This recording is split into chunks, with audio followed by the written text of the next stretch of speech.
Hola hermanos, espero estén bien. Como siempre es un gusto poder compartir la palabra de Dios. Y antes de hacerlo me gustaría que hiciéramos una oración para que Dios sea hablando hoy día a nuestras vidas y que su Espíritu Santo pueda administrar nuestros corazones con la palabra que Dios tiene preparada.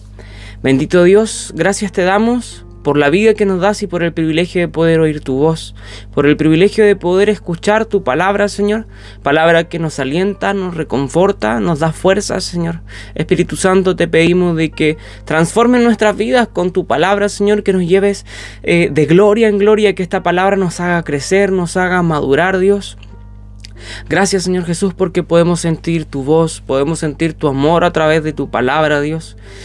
Bendice la vida de mis hermanos en donde quiera que estén, Señor, que sean fortalecidos con esta palabra, que este mensaje, Señor, pueda llegar directo a cada corazón, Señor. Confío en que así será, Señor amado. En el nombre de Jesús, amén y amén. Hoy día Dios nos quiere hablar sobre algo importantísimo y es sobre el arrepentimiento. Un requisito fundamental para poder acercarnos a Dios, pero lo que Dios hoy día nos quiere hablar es el cuidado que debemos tener acerca de este elemento. No porque el arrepentimiento sea malo, sino porque hay veces en que el remordimiento se disfraza de arrepentimiento. Y debemos aprender a comprender la diferencia entre estas dos realidades: remordimiento y arrepentimiento. El versículo principal se encuentra en Lucas capítulo 5, versos 31 y 32. Dice así: Jesús les contestó: La gente sana no necesita médico, los enfermos sí.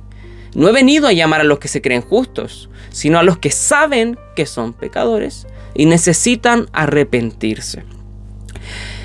El arrepentimiento es uno de los dos requisitos fundamentales, principales y necesarios para poder acercarnos a Dios. Junto con el arrepentimiento también está la fe. Ambos deben ser genuinos. Ambos deben ser reales de corazón. Y para que realmente sean considerados como tal, tienen que cumplir ciertas características. Hoy día no vamos a hablar de la fe, vamos a hablar acerca del arrepentimiento. Así que en ese tema vamos a profundizar. La Biblia nos hace un llamado constante. De hecho, leíamos allí cómo Jesús vino a llamar a personas que comprenden que son pecadoras y además que necesitan arrepentirse, estableciendo así este elemento, el arrepentimiento, como un requisito necesario.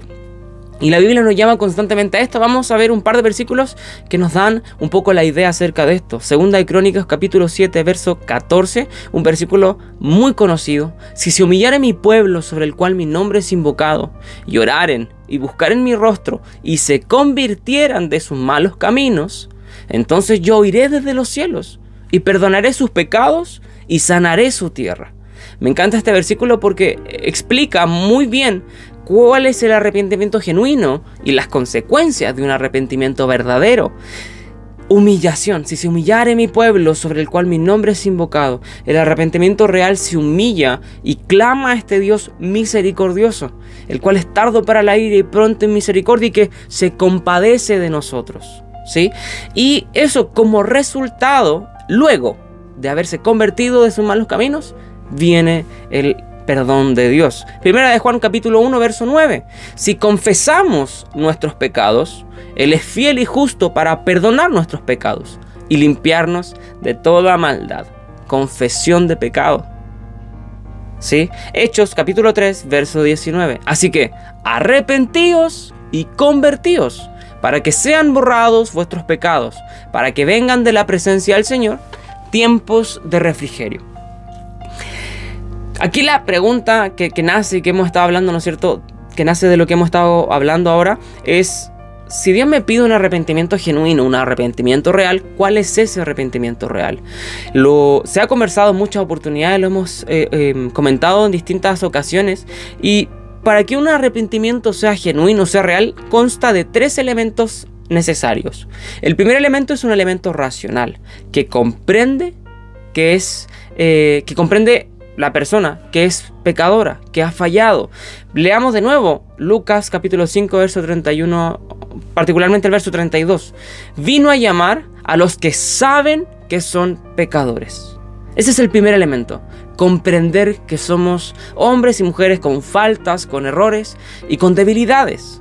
El segundo elemento es un elemento emocional, que además de comprender que somos pecadores, comprende el peso, las consecuencias, el dolor, no solo que provoca en mí el pecado, tampoco el dolor que provocan los demás, del cual también debemos ser conscientes, sino de lo que provoca en Jesús, en Dios, en el Espíritu Santo que mora en cada uno de los creyentes.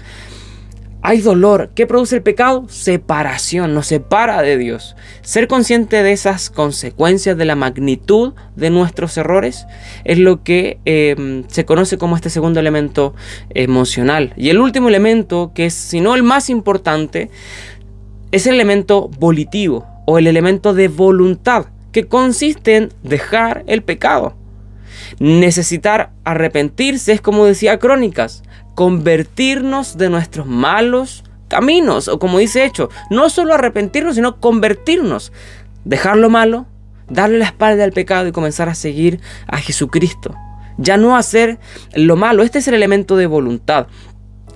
No hay arrepentimiento genuino si no están estos tres elementos. Quiero volver a Crónicas otra vez, porque debemos pedir perdón por nuestros pecados al ser conscientes de ello y de las consecuencias, sentir el peso de nuestro pecado. Pero dice Crónicas que Dios perdonará nuestros pecados y sanará su tierra, pero, con una condición, y es que si se convirtieran de sus malos caminos, entonces, y no antes, yo iré desde los cielos y perdonaré sus pecados y sanaré su tierra. ¿Por qué quiero recalcar este punto? Porque el tema de hoy día, el nombre de esta predicación se llama cuando el remordimiento se disfraza de arrepentimiento. Y es que muchas veces nosotros oramos a Dios y decimos: Señor, he pecado, lo sé, lo reconozco, me arrepiento, estoy tan arrepentido, perdóname. Terminamos nuestra oración y seguimos haciendo lo mismo. No hay ningún esfuerzo por dejarlo, no hay un intento por cambiar nuestra condición, nuestra vida, y debemos reconocer que por nosotros mismos no podemos cambiar. Pero este elemento, ¿en qué consiste? En el esfuerzo, en el deseo, en la voluntad de buscar a Cristo, su Espíritu, para que Él produzca en nosotros el querer como el hacer y cambiar. No sentarse para que de manera espontánea nazca el cambio. Así no funciona. El elemento volitivo necesita el deseo. Recordemos que Dios no nos dio espíritu de cobardía, sino de poder, de amor y de dominio propio. Y es importantísimo que aprendamos a diferenciar el remordimiento del arrepentimiento, porque Dios no perdona a un corazón con remordimiento. Dios perdona a un corazón arrepentido. Y aquí podemos preguntarnos a nosotros mismos: ¿hemos llegado a Dios con remordimiento simplemente o arrepentidos de verdad?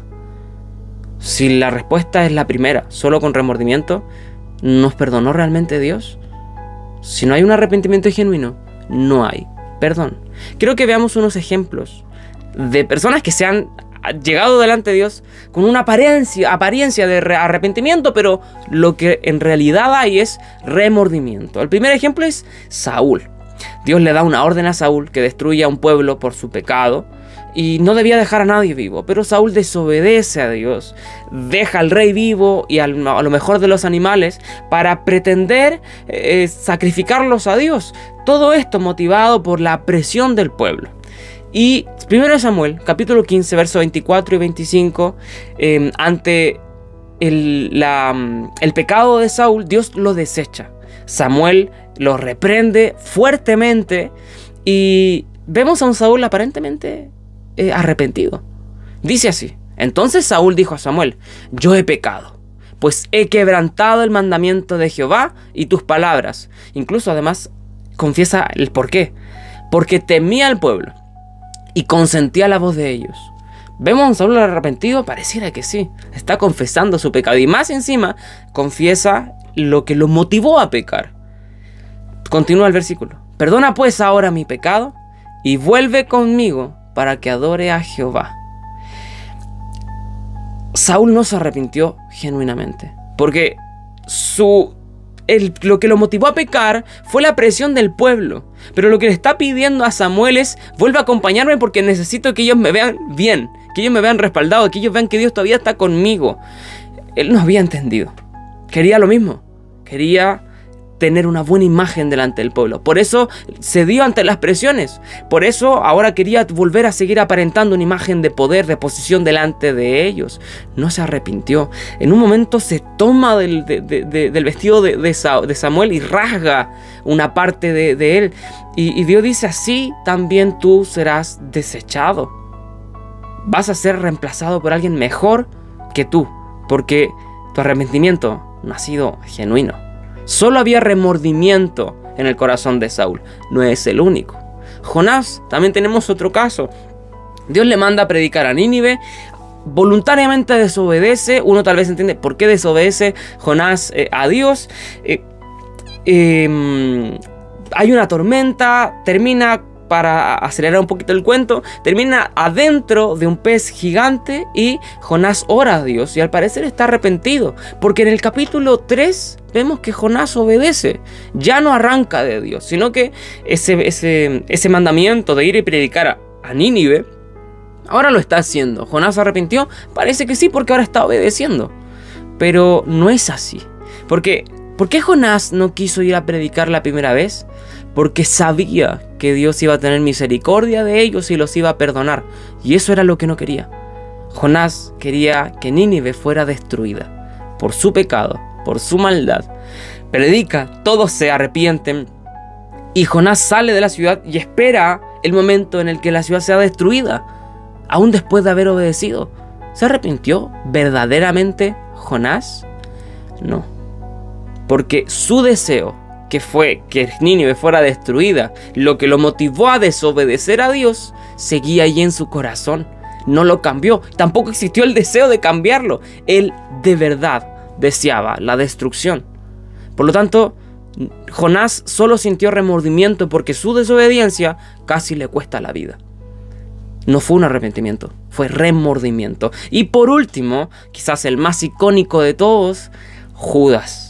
Judas, el que vendió a Jesús, luego pareciera que se arrepintió. Mateo 27, versículo 3 y 4. Entonces Judas, el que le había entregado, viendo que era condenado, devolvió arrepentido las 30 piezas de plata a los principales sacerdotes y a los ancianos, diciendo: yo he pecado entregando sangre inocente. Mas ellos dijeron: ¿qué nos importa a nosotros? Allá tú. Pareciera ser que Judas se arrepintió, pero ¿se arrepintió de verdad? No, porque él no cambió. De hecho, lo que sigue de Mateo es que Judas no soportó y se ahorcó. Hay otras versiones que dicen que se cayó por un barranco, pero el punto es que Judas no mostró un arrepentimiento genuino porque comprendió que había pecado. Sí, lo comprendió. ¿Comprendió las consecuencias de su pecado? Sí. Sintió el peso, el dolor, la traición. Lo sintió a un nivel gigante. Pero él no cambió. No hizo nada por tratar de cambiar su situación. Solo devolver las monedas que le habían pasado. Por contraparte tenemos a Pedro. Pedro también le falló a Dios, también pecó. Dijo que no lo iba a negar y lo negó, arrancó. También hubo pecado, también comprendió y también sintió el peso. Pero Pedro luego se arrepintió. ¿Y dónde vemos la manifestación, el fruto de ese arrepentimiento? En que luego teníamos un Pedro que escapa del sacrificio de su maestro. Luego vemos a un Pedro dando su vida por su maestro. Ahí hay un arrepentimiento genuino. Ya no teme por proclamar y por decir que es un seguidor y un servidor de Cristo.